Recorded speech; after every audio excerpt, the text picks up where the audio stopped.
November 30, 1943, Tehran, Soviet Embassy. The dining hall was heavy with smoke and the scent of roast lamb.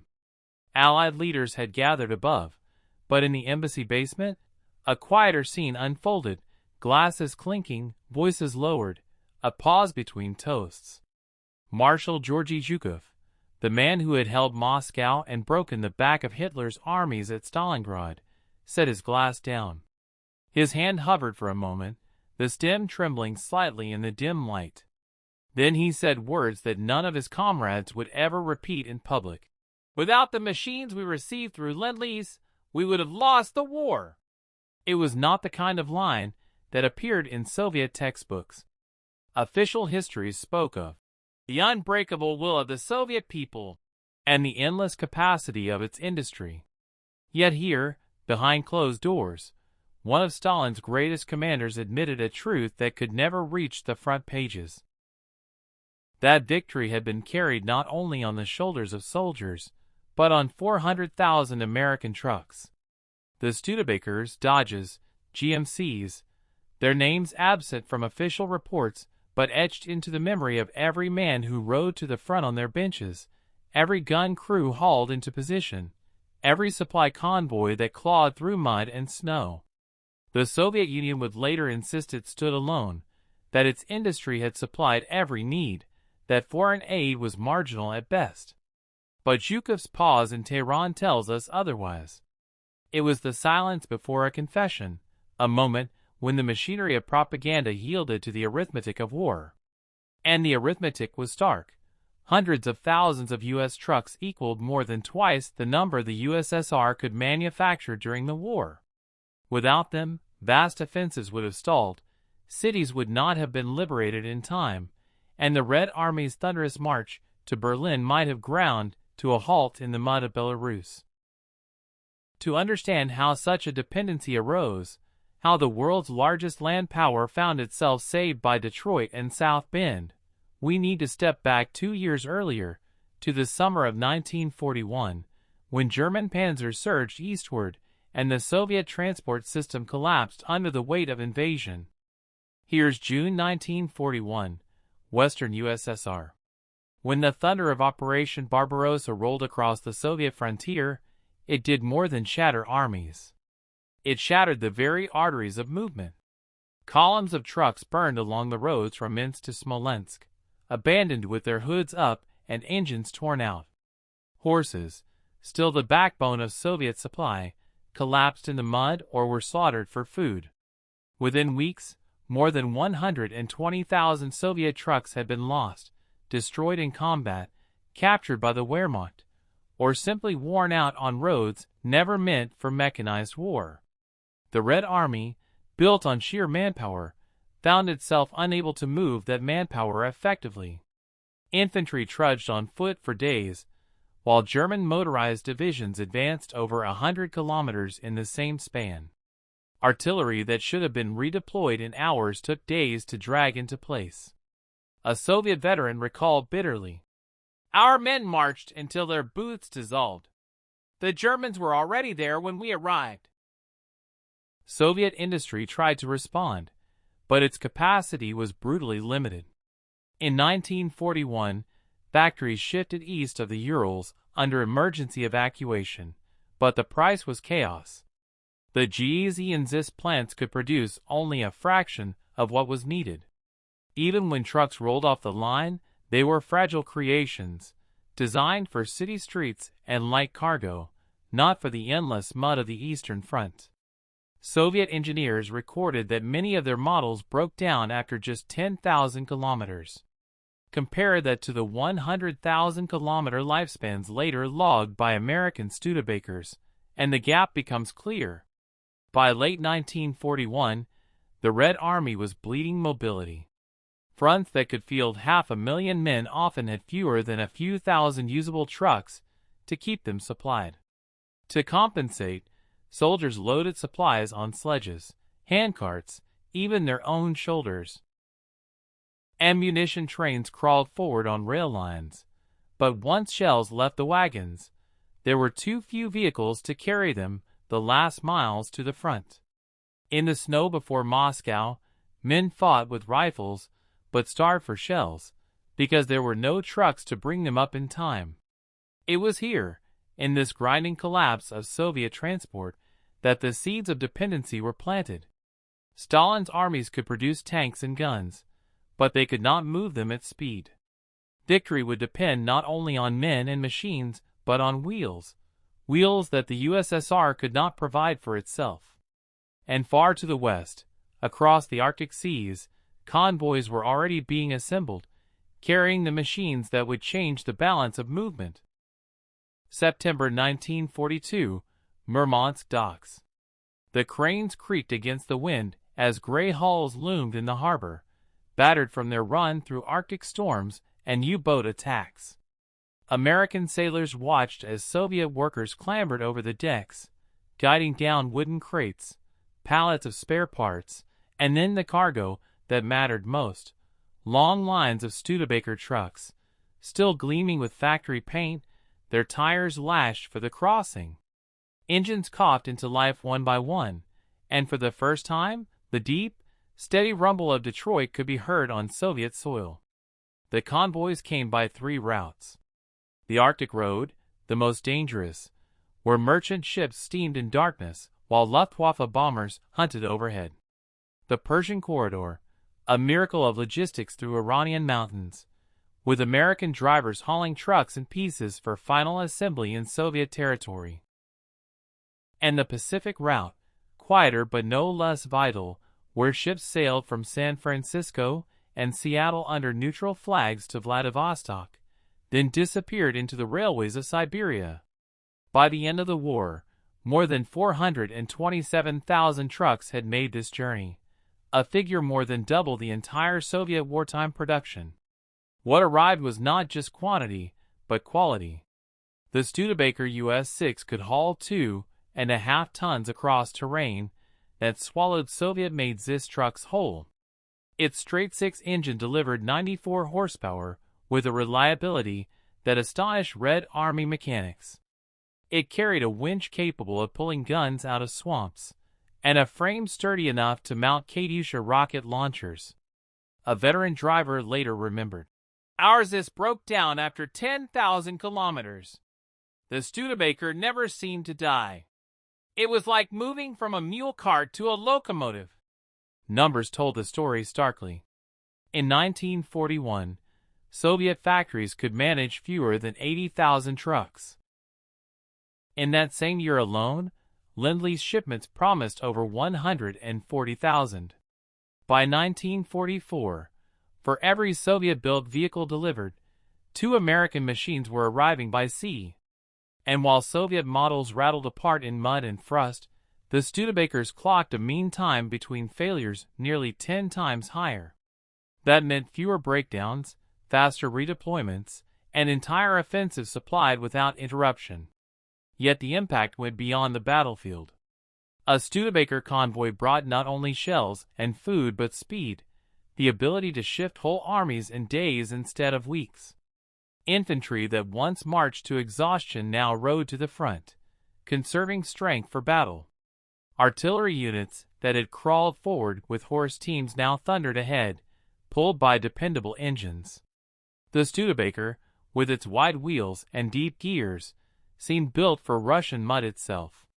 In the words of one Soviet officer, "It was as if they had designed it for us, though we never could have built it ourselves."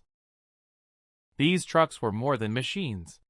They were lifelines, moving at a scale the Red Army had never achieved before. And soon, on the vast steppes of Belarus and Ukraine, their power would be put to the ultimate test, in the greatest offensive the Soviet Union would ever launch. June 1944, Belarus. At dawn, the quiet broke with the thunder of artillery. Operation Barbarossa, the great summer offensive, had begun. Soviet infantry surged forward, but what made this offensive unlike the bloody slogs of earlier years was what rumbled behind them. Endless columns of Studebakers and GMCs, stretching beyond the horizon, engines humming steadily as they carried the Red Army across a continent. It was here that the arithmetic of trucks became decisive. In the offensives of 1941 and 1942, divisions had often run dry of shells before they could exploit breakthroughs. Gains measured in kilometers were clawed back by the Wehrmacht before reinforcements could arrive. But in 1944, the pattern had changed. Over 120,000 American trucks were in Soviet service by this point, and bag ration was planned with them in mind. The trucks moved 90% of frontline artillery ammunition, shuttled food and fuel from depots to rifle regiments, and hauled entire battalions forward at a pace the Germans could not match. One Soviet commander later admitted in a veterans reunion, "Without the Studebakers, there would have been no bag ration. Our tanks advanced because their fuel arrived. Our soldiers fought because their bread arrived. All of it on wheels." The numbers support his words. In just 2 months, Soviet armies advanced more than 600 kilometers, annihilated Army Group Center, and destroyed over 400,000 German troops. This was not only the triumph of artillery and manpower, but of transport, the quiet revolution of mobility. The battlefield stories illustrate it vividly. Infantrymen who once marched 20 kilometers a day now rode benches in the back of trucks, conserving their strength for combat. Artillery guns, once dragged by exhausted horse teams, now rolled forward in convoys that could redeploy batteries overnight. Soldiers recalled the sensation of moving as if on rails. "We climbed in at dusk, and by dawn we were at the front. No mud could stop us. It felt as if the entire army had grown new legs." And it was not only in Belarus. At Stalingrad, earlier, the arrival of Studebakers had enabled rapid redeployment in the harsh winter, carrying fuel and shells to encircle Paulus's 6th Army. In Ukraine, they hauled the rocket launchers that leveled German strongpoints in minutes.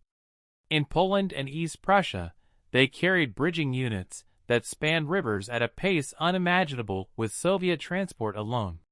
By the final drive to Berlin in 1945, the Red Army fielded such a mass of motorized columns that German survivors later described them as a tide that never stopped moving. Technical detail reveals why. The Studebaker's off-road gears allowed it to climb embankments where Soviet ZIS trucks stalled. Its longer service life meant fewer breakdowns, so supply lines stretched hundreds of kilometers without collapsing. Even its cab, enclosed and heated, mattered. Crews could drive longer without succumbing to frostbite, a factor in winter campaigns. American factories even shipped specialized models, fuel tankers, repair trucks, ambulances, and mobile workshops, all of which multiplied the endurance of Soviet forces in the field. The impact reached the symbolic level too. The famous Katyusha rocket launcher, a terror weapon of Soviet propaganda, rode into battle almost exclusively on Studebaker frames.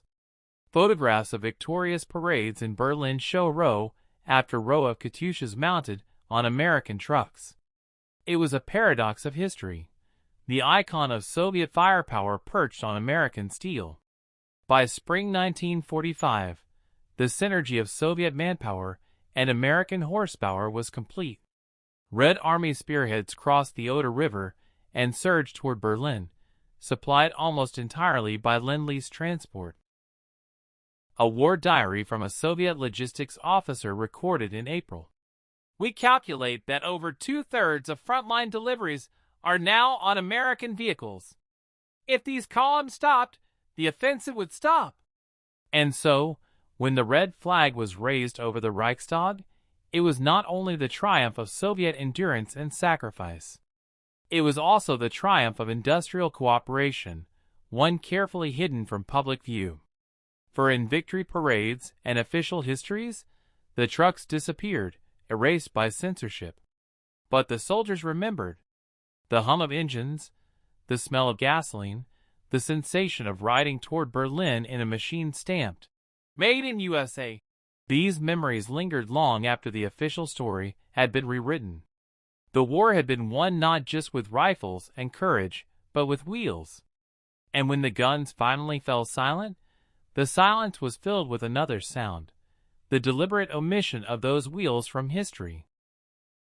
That silence would dominate Soviet textbooks for decades to come. May 1945, Red Square, Moscow. The victory parade glittered with banners, the thud of boots on cobblestones, and the rattle of T-34s echoing between the Kremlin walls.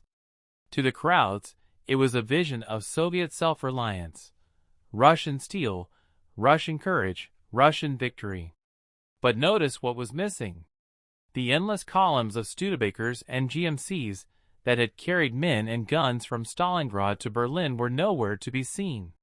Not a single American truck was allowed into the parade. They were parked out of sight, their roll erased before the ink of surrender documents had even dried. This was no accident. Stalin understood that memory was a weapon as powerful as artillery. Soviet propaganda could not afford to admit dependence on foreign machines, least of all those of a capitalist rival. Historians were instructed to emphasize the genius of Soviet industry and the sacrifice of the Soviet people. Lend-Lease was relegated to a footnote, a minor contribution, mentioned only in passing. The official numbers disappeared into classified archives. And so, an entire generation grew up believing that the USSR had fought and triumphed alone. Yet the truth persisted underground, in fragments and whispers. Veterans who had ridden to battle on Studebakers told their children, "These trucks never failed us. Without them, we would have marched to exhaustion." Mechanics recalled how spare parts from Detroit kept whole brigades moving when Soviet factories could not. A private's diary found decades later recorded bluntly, "We do not walk anymore. America has given us legs of steel." These voices were never published in wartime, but they remained in memory, waiting for a chance to surface. That chance came only with Glasnost in the 1980s. Archives were unsealed, memoirs uncensored, and the silenced arithmetic of war finally emerged. Soviet production figures were laid side by side with Lend-Lease deliveries, and the scale was undeniable. 427,000 trucks from America, compared to fewer than 200,000 built at home. For the first time, the suppressed confessions of generals could be quoted openly. Zhukov's toast in Tehran, hidden for decades, became public knowledge. Other commanders, when asked in interviews, repeated the same refrain, "Without the American trucks, we would not have reached Berlin." The rediscovery was jarring for many. Schoolbooks had celebrated Soviet tanks and planes, but omitted the convoys through Murmansk and Persia. Citizens who had marched in parades of pure Soviet triumph now learned that their fathers and grandfathers had relied on Studebakers, Dodges, and GMCs. For veterans, it was vindication, their lived experience confirmed by documents at last. For the state, it was an embarrassment, a reminder that even empires must sometimes lean on allies. But beyond politics, the lesson endures. Wars are not won by courage alone, nor even by firepower. They are won by logistics. By the relentless, invisible machinery that feeds men, fuels tanks, and carries guns to the battlefield. In World War II, that machinery had 4 wheels and a roaring American engine. The Soviet Union could supply the blood, but it was America that supplied the wheels. And so, when we speak of victory in the East, we must remember not only the sacrifice of soldiers and the brilliance of generals, but also the quiet convoys that crossed oceans and mountains. We must remember the figure 427,284, the number of trucks that kept an army moving, and without which history might have ended very differently. The truth Zhukov whispered in Tehran was never meant for public ears. But decades later, we can finally hear it clearly. The Red Army marched to Berlin not on its own legs, but on the wheels of 400,000 American trucks.